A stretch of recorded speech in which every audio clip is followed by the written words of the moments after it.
একটা সিংহ ঘন্টায় ছুটতে পারে 90 কিলোমিটার বেগে। কত কিলোমিটার? একটা হরিণ ঘন্টায় ছুটতে পারে 100 কিলোমিটার বেগে। তাহলে কে জোরে ছুটে? জোরে বলতে হবে। সিংহ কত কিলোমিটার? হরিণ। তারপরেও হরিণটা 100 কিলোমিটার বেগে ছোটার পরেও সিংহটার কাছে সে ধরা পড়ে যায়। এর কারণ সিংহ যখন ধরার জন্য ছোটে সে শুধু সামনে তাকায়, সে পিছনে তাকায় না। আর হরিণ 100 কিলোমিটার বেগে ছোটার পরেও সে ধরা খেয়ে যাবার ভয়ে বারবার পেছনে তাকায়। আর পিছনে তাকার কারণে ওর গতিটা স্লো হয়ে যায় আর সিংহের হাতে বধ হয়ে যায়। পিছনে তাকাবার সময় আমাদের নাই, চিল্লায় বলো ঠিক কিনা? আমরা অহংকার শিখি নাই, আমরা হিংসা শিখি নাই, আমাদের বুকে আছে বুক ভরা ভালোবাসা। আমি বিএনপি বুঝি না, আওয়ামী লীগ বুঝি না, জাতীয় পার্টি বুঝি না, জামাত ইসলাম বুঝি না, তাবলীগ বুঝি না, পীরের মুরিদ বুঝি না। যারাই পড়েছে লা ইলাহা ইল্লাল্লাহ তার জন্য আমাদের হৃদয়ে জায়গা আছে না নাই? মুসলমান কেন, হিন্দুদের জন্য আমাদের বুকে জায়গা আছে না নাই? হিন্দু ভাই যদি বলে আমি পড়বো আশহাদু আল্লা ইলাহা ইল্লাল্লাহ ওয়া আশহাদু আন্না মুহাম্মাদ রাসূলুল্লাহ, তার জন্য আমাদের দরজা খোলা আছে না নাই? This is the beauty of Islam. এটা ইসলামের সৌন্দর্য, এটা অনেকে বুঝতে চায় না। আল্লাহ আমাদেরকে সহি সমঝ দান করুক, আমরা পড়ি আমিন। হিংসা, বিদ্বেষ, অন্যের পিছু লেগে থাকা, গীবত করা, অন্যকে গালিগালাজ করা, অন্যকে কাফের মুশরিক বলে ফতুয়া দিয়ে এই পবিত্র মঞ্চগুলোকে নষ্ট হওয়া থেকে যেন আমরা বিরত থাকতে পারি। আওয়াজ করে পড়তে হবে আমিন। মাল্টিফ্যাবস লিমিটেডের উদ্যোগে কাশিমপুর স্কুল মাঠ, কাশিমপুর তো একটা কারাগার আছে না? কোন দিকে? বায়ে। আচ্ছা আচ্ছা, আলহামদুলিল্লাহ। ওনারা শুনতে পাচ্ছে নাকি? আচ্ছা, আলহামদুলিল্লাহ। মাইক দেয় নাই? 80টা মাইক দিছেন? 80টা? তো যারা অসুস্থ তারা ঘুমাবে কেমনে এখন? আমি প্রায় বলি যে এই তাফসির মাহফিলগুলোর ট্রেডিশন আমাদেরকে পরিবর্তন করে দিতে হবে। বাইরে খুব বেশি মাইকের দরকার নাই, আর দিলেও রাত 11টা 11:30টার পরে আর না, এবং 11:30টার মধ্যে পারলে মাহফিল ক্লোজ করে দেয়া, যাতে করে 12টার মধ্যে যে সবাই ঘুমিয়ে আবার ফজরের নামাজ জামাতে পড়ার দরকার আছে না নাই?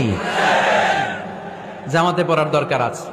এগুলো আমাদের খেয়াল রাখা দরকার। অন্যকে কষ্ট দিয়ে কিছু করা যাবে না। অনেকের পরীক্ষা, অনেক ছেলে মেয়েদের আমি জানি যে ডিসেম্বর জানুয়ারিতে কি থাকে? পরীক্ষা। অনেকে অসুস্থ থাকে। আবার অনেক হিন্দু ভাইরা আছে, তাদেরকে জোর করে আমাদের তাফসির শোনানোর কোনো দরকার নাই। লা ইকরাহা ফিদ্দীন, দ্বীনে জবরদস্তি নাই, বাড়াবাড়ি নাই। This is the beauty of Islam. এটাই ইসলামের সৌন্দর্য। আমরা ইসলামের সৌন্দর্যকে প্রকাশ করব। আমরা ন্যারো মাইন্ডেড হব না। আমাদের নবী কি ন্যারো মাইন্ডেড ছিলেন না ব্রড মাইন্ডেড ছিলেন? আমরাও ব্রড মাইন্ডেড হব। রাজি আছেন তো সবাই? আল্লাহ তুমি তৌফিক দাও। শুকরিয়া, আমাকে রেখেছেন প্রধান আলোচক। আমার আগে কথা বলেছে হাফেজ মাওলানা মুফতি সাইফুজ্জামান ভাই, কথা বলেছেন মাওলানা মুফতি মাসুম বিন সিরাজ ভাই, কথা বলেছেন মাওলানা কারি আব্দুল হাই মোহাম্মদ সাইফুল্লাহ আল হোসাইনি। আমার আগেই যিনি কথা বলেছেন, চমৎকার আলোচনা করে, ঠিক কিনা? ডক্টর আব্দুল্লাহ জাহাঙ্গীর আলাইহি রাহমা, উনার সুযোগ্য ছাত্র, যেমন শিক্ষক তেমন ছাত্র। বাপকা বেটা সিপাহী কা ঘোড়া কুছ না হতো থোড়া থোড়া। ডক্টর আব্দুল্লাহ জাহাঙ্গীরের থোড়া থোড়া পেলেই আমাদের সাইফুল্লাহ ভাইয়ের জীবনটাকে উজালা করে দিবে কে? অসাধারণ আলোচনা করে। জুমার মিম্বারে বসে বসে কন্টেম্পোরারি ইস্যু নিয়ে কথা বলে।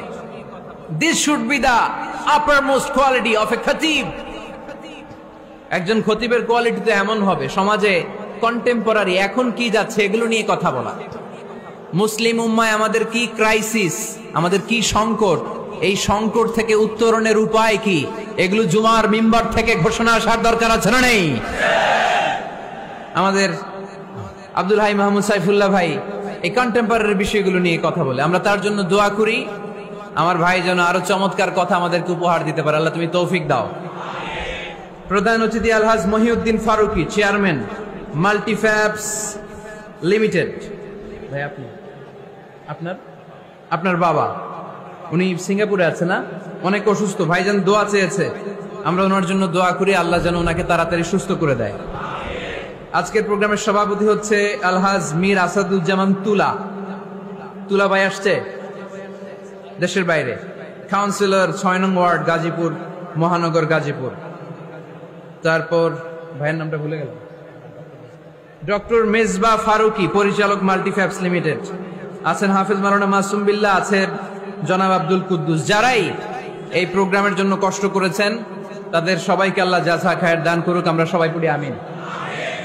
গতকাল রাতে আপনাদের মাননীয় মন্ত্রী মহোদয়ের সাথে আমার ফোন আলাপ হয়েছে, খুব সম্ভবত মুক্তিযুদ্ধ বিষয়ক মন্ত্রী আ.ক.ম. মুজাম্মেল হক সাহেব, খুব ভালো মানুষ। আমি আবার এখন গ্রিন সিগন্যাল না পেলে কোথাও যাই না, মাইকের আওয়াজ যায় না। Okay okay, let me handle the issue. কিরে ভাই, তোমার নাম কি? ওইদিকে একটু ঠিক করো। ঠিক করতেছি, দাঁড়াও, একটু ঠিক করতেছি। তোমার টিম পাঠাও। ও তো যাইতে পারবে না, ওরে মাথার উপর দিয়ে উঠায় দিয়েন, পাঠায় দাও, পাশ দিয়ে পাঠায় দাও।